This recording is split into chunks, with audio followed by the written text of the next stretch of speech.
তিনি আমাদের সকলে প্রিয় নেতা। আজকের এই বিষয়ে সম্মানিত প্রধান অতিথি জনাব রেজাউল করিম বাদশা ভাই। আজকের এই উদ্বোধন অনুষ্ঠানে সম্মানিত উদ্বোধক নন্দীগ্রাম কাহালু এলাকার মাটি ও মানুষের নেতা, লড়াই সংগ্রামের সামনে থেকে নেতৃত্ব দেন, সুখে দুঃখে মানুষের এই পাশে ছিলেন দীর্ঘদিন ধরে। তিনি আমাদের সকলে প্রিয় নেতা, আপনাদের এলাকার প্রাণ পুরুষ জনাব আলহাজ সাবেক এমপি মোশাররফ হোসেন।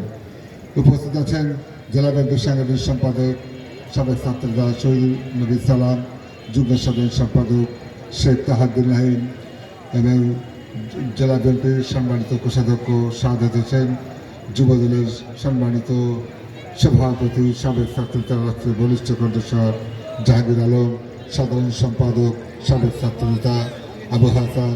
উপস্থিত আছেন নন্দীগ্রাম থানা বিএনপির পরীক্ষিত নেতা সম্মানিত সভাপতি আলাউদ্দিন ভাই, সাধারণ সম্পাদক সাবেক ছাত্রনেতা রাষ্ট্রপতি বলিষ্ঠ কণ্ঠস্বর আদর এবং পৌর বিএনপির সম্মানিত সভাপতি সাবেক ছাত্রনেতা রাষ্ট্রপতি বলিষ্ঠ কণ্ঠস্বর আলেকজান্ডার, সাধারণ সম্পাদক সুমন এবং অত্র এই ক্রীড়া অনুষ্ঠানের এবং এই টাইগার ক্লাবের সাধারণ সম্পাদক মকসুদ আলী সহ আমার